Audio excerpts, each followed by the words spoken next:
ways, yeah. See, like with artists, keep dissing, yeah.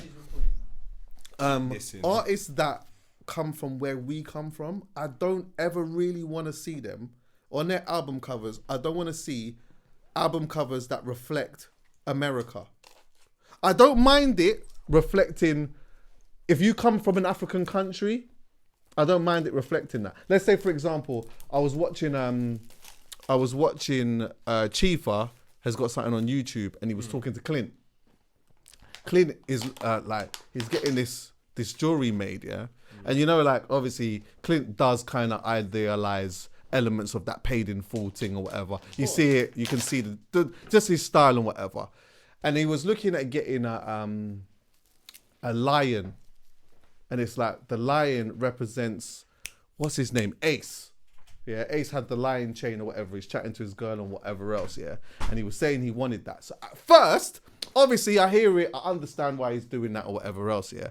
But the thing that I thought resonated the most is that he talked about the fact that the lion represents a tribe in Nigeria, yeah? And if you see that, and then it also showed a picture of Skepta actually wearing, he was like in his traditional outfit, and it had the lions all over it. Yep. That there, I'm saying, see, I like that for me personally. Okay. So if I see now an artist that has an album cover that references Kobe Bryant or like references fucking, I don't know, like just one of those iconic moments over there, it's kind of cool, but I'm like, there's many of these guys over there that are doing that. Like, what is the cool thing?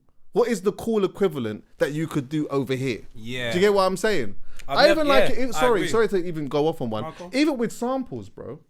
With samples, like music samples. I'm like, there has been a long period of music. There's like a whole catalogue of music from back in the day that we have classics of, yeah? Mm-hmm. We don't need to sample a flipping dead presidents now. Yeah. Do you get what I'm saying? Or a Nas thing or whatever. We could sample an old Kano. You get what I'm saying? We could sample an old Black Twang. But then, can I ask you a question? Does age come into play? Because you do R&B. And I think there's a couple of reasons why I think you're so great at it. One, you're an amazing DJ. So obviously that's going to happen. But two, your music knowledge is fucking ridiculous, bruv, like across the board. But R&B, you're a specialist within it because you grew up in the time, so you know the feel. So as you get older, it's very easy for you to kind of, although I hear where you're coming from, like look at other genres, it's very easy for you to hit muscle memory and go, I don't know, Mary J. Blige, all that I can say, and then go to another, whatever. I think you can do R&B for as easy as you can. So no matter how old you get, that might be the place that you go to do your reflection. Even down to the artwork for R&B slow jams is quite Americanized, but because the genre is American, but we have an appreciation from it because our generation never had enough black artists in the UK the way America did, so there was more options to choose from. So that's our reasons why we love it.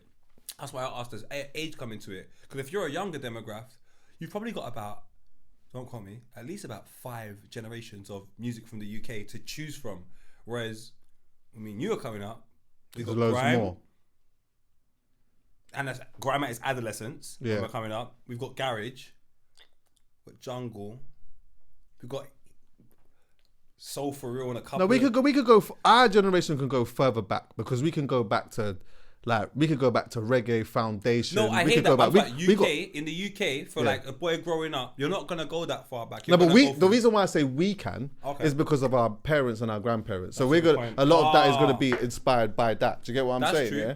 So on a Sunday, what did we have listening to in our yard? So we're gonna have that. But do you know what? Again, that still speaks to the point of what I'm saying. That's still where we come from, though. It's still where we come from. So even though you may not be able to go as far back as that, you still got some cool shit to go back to. Because let's say if you're 19, 20,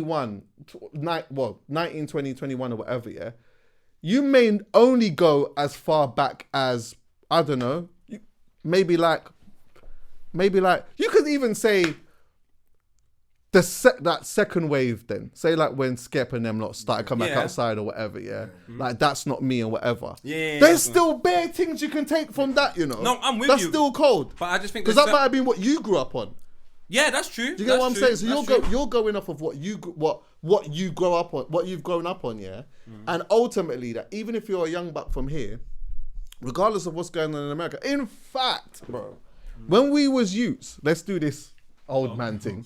When we was youths, yeah. Hey, old man times. Everyone. Old man time. Hey, all the uncles and aunties join in. Let's go. The guys that were absolutely smashing it and that people might have wanted to idealize was probably the American man then, because obviously that was like they were showing a level of success that we just never had over here.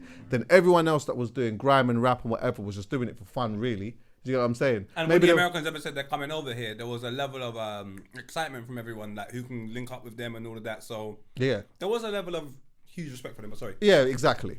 So we were just doing it just for fun, essentially, as well as like some people trying to get out of the hood, whatever, just do something different and whatever. But ultimately, it was just cool shit that we was just around that ended up becoming a thing. The business ended up getting involved. People then start, and then you understand what happens from that point, yeah?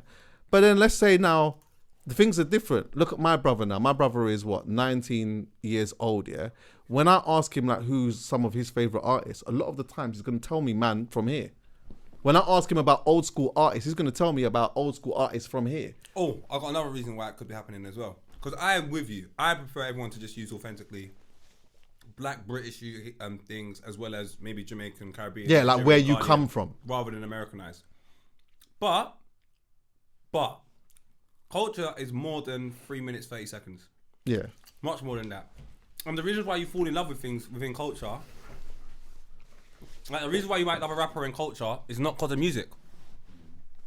In culture, you have the ability to fall in love with artists because of so many other reasons other than music. In like other genres, maybe it's just the music. But in culture, you might like the way a brother dresses, I like the way he talks, and the way he regulates. And then you try and give his music a listen, and then you'll give it more of a listen because you respect that individual from a cultural standpoint of the way he dresses. He dresses cool, his slang's cool. And then you got to take a look at what we're exposed to as young kids as well.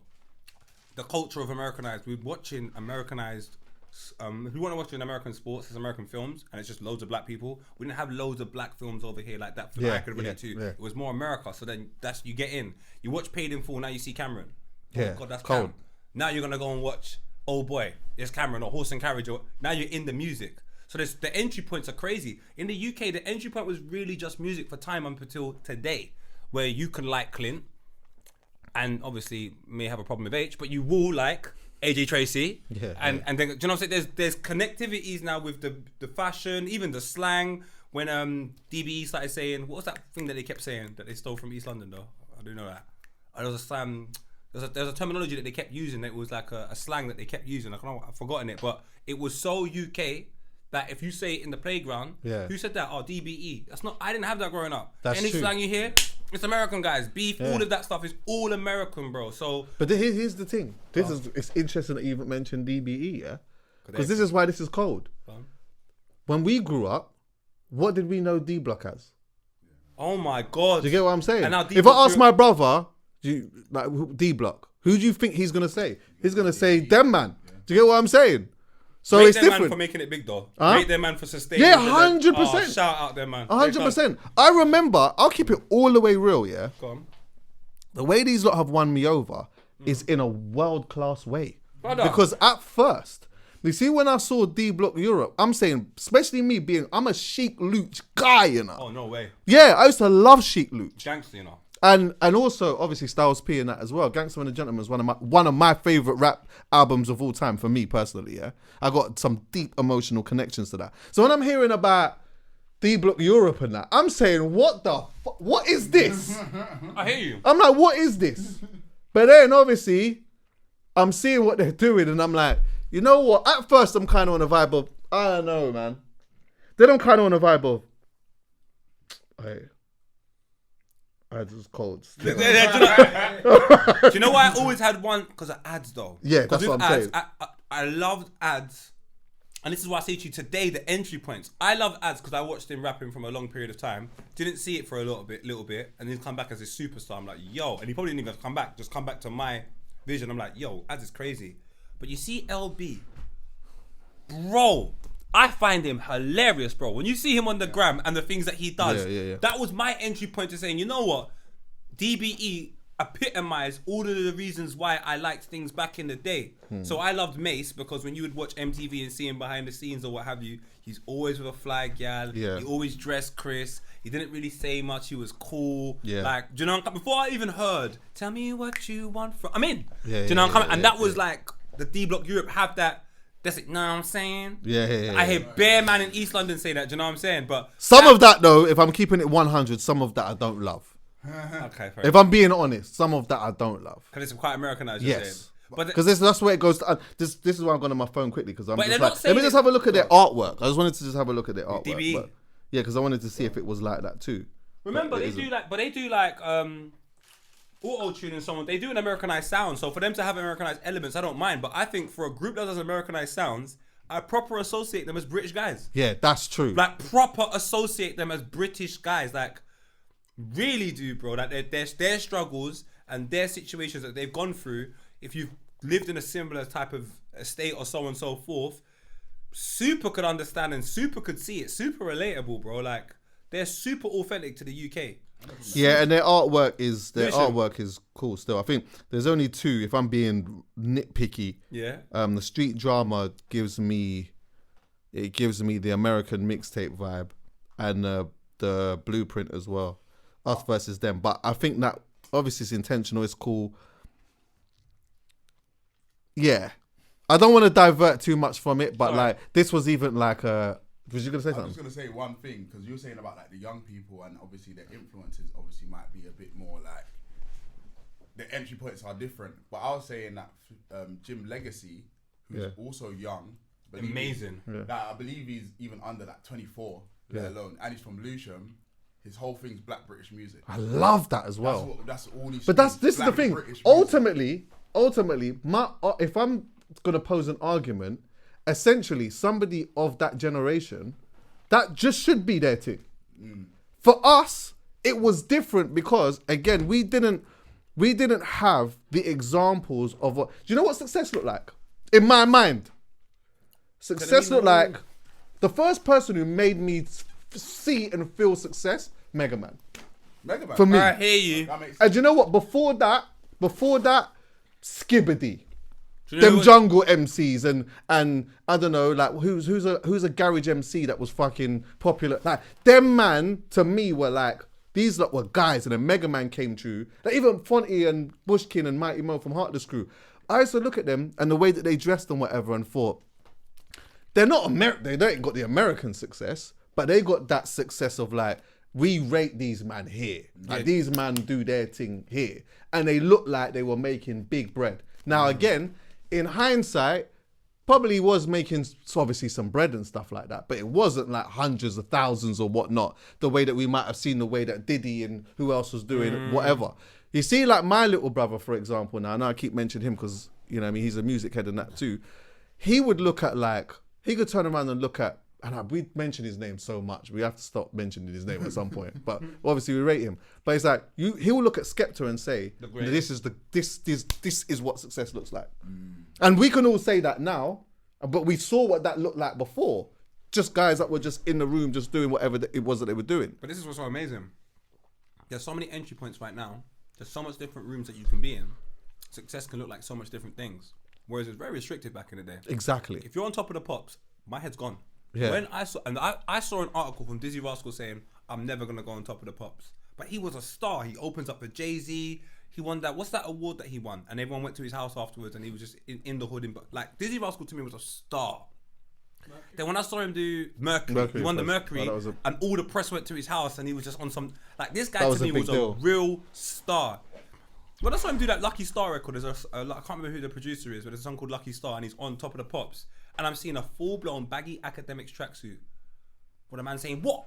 I just said, "Yo."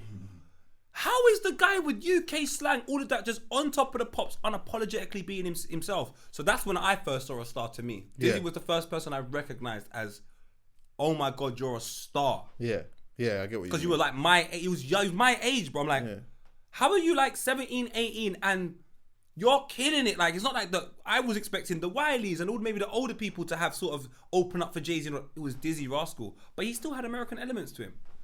He had academics tracksuits. Was it called academics? Yeah. I had one of baggy them. things. Yeah. I had 7 one of people them. can wear it at the They same look time. crazy on me. They must have looked like bed sheets on Chuckie. Brother, I basically just wore the top.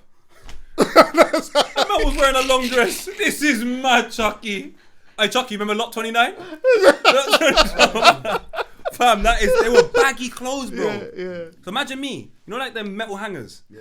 That was me. I didn't put it on and wear outside. I put it on in the shop and said, nah, what is, this bare space. I said, no, it's not for me, man. Not for me. You see, Mega, Romeo, and Neutrino, yeah? These were the first guys that would walk into, like, I remember they'd come to, like, an under 18 that we was doing, and people would be like, Mad thing. you know, like, when you hear, I won't lie. like, 700 people go, bro, it's mad. It sounds like breakfast. Yeah, and bearing in mind, obviously, Heartless Crew was doing their thing. They was like everyone's favourite and whatnot, yeah. But when Romeo, Neutrino, and Mega walked in, it was like, it was just different. But you know what? Again, even with the point that I'm making is that now, obviously, I know that there's some older heads, people that are older than me, that's going to say, obviously, there's a catalogue way before all of that. Of course there is. There's stuff going on from early 90s, late 80s and whatever, yeah. But just from what I've experienced and whatnot, I can say from a certain point onwards, yeah, there are so many classic, like, black British rhythms that have come out that could do a wicked sampling. Could you imagine somebody flipping 21 seconds? Can you imagine someone? Do you know what I'm saying? Just the sound. I'm not talking about getting bare people on it. I'm just talking about someone just did a flipping reproduced element. You know what I'm saying? I'm with you, you know. When we first like Vibber, you might remember, I was flipping Lonyo, Summer of Love. Flowers. Like, we just wanted to flip 100%. Omen. Yeah. We wanted to flip every UK rhythm because we were so in love with the UK songs. That Lonyo thing. Oh my God. Summer of Love. That was, Summer of Love. I mean, is it in? Oh, the way we flipped Summer of Love, I was so happy. Like, we flipped that and it sounded so authentically English that when we put it out, we had an older generation of people are saying, wait a minute, how'd you not know that song? And then we had, like, obviously the younger people thinking it was fresh and new to them because it sounded so British. This song is ridiculous, bro. I first saw this song on The Big Breakfast at 7:30 in the morning as a music video, and I went ballistic. Drop. Are you mad? Yeah. If I know what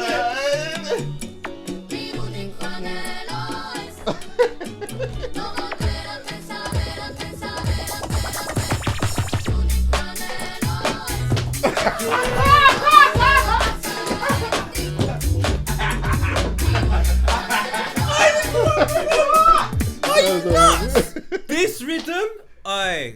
So I hear what you're. Are you two are tough? Do you know what is funny? Sorry to the sidetrack, yeah. But that's what I like. You know when someone creates a vibe and then you follow the vibe and you match it and then you both just do it. They got it earlier, like 20 minutes earlier. Oh, when he came in? Yeah, as soon as you Nah, do you know what? It's an interesting conversation though, because even Broken Silence, that was one of my favourite songs from So Solid. If someone sampled Broken Silence, who knows what could happen? So yeah, I agree. Let's sample more UK music. Even the music video of this, man, this is just levels, bro. Ashley D just come out of prison. Yeah. I saw him in the building.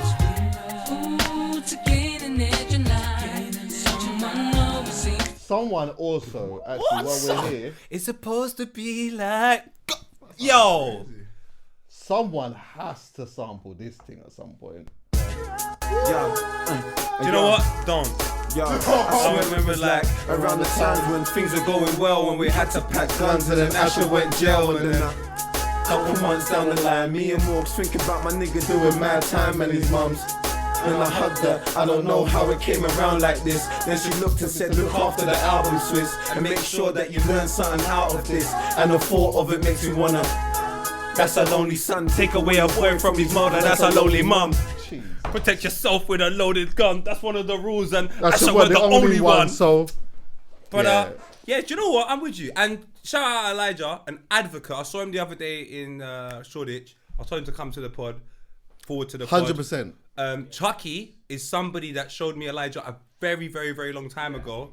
Very long time ago. Because of the sticky notes. Yeah. Ages ago. But I think that the most interesting thing that he has done as of recent, and he does a lot of interesting things, was just the way he stuck it on radio. 100%. And every day he's tweeting, and I'm up early. I'm just showing me jogging at 6:30 now. He's saying radio stations and that, all of them, including the one I'm on, is playing Ja Rule and all of this type of stuff. And it's Joe like, Budden, it's like, pump it up at 7:34 in the do morning. You know what? This is also the point too. This is the wider point. There's a back catalogue of music, that can get played again. So pause. Pause From there. here. Pause there. We're blaming the younger generation, but then the people that have the opportunities, and I don't know who's responsible for it, are playing Joe Budden at 7:34 in the morning when people are going to school. How can we expect them to be influenced by the UK music if the places that are meant to be putting it on, at least the older songs, they're not doing it? Why do we not hear Broken Silence, 21 Seconds to Go? Why are we not hearing old Miss Dynamite records? Why are we not hearing this song, Omar? Yeah, There's without it actually being a segment. Yeah. Because you get what I'm saying? Like when you hear those tunes, it's a segment. Or a so specialist DJ we're who gonna has to go play. back into time and we're gonna play these special free songs. It's like we don't do that with Pump It Up Joe Budden. That just gets a regular spin. That'll just get a regular spin. And this nigga stop rapping. Yeah. This nigga, everyone at home.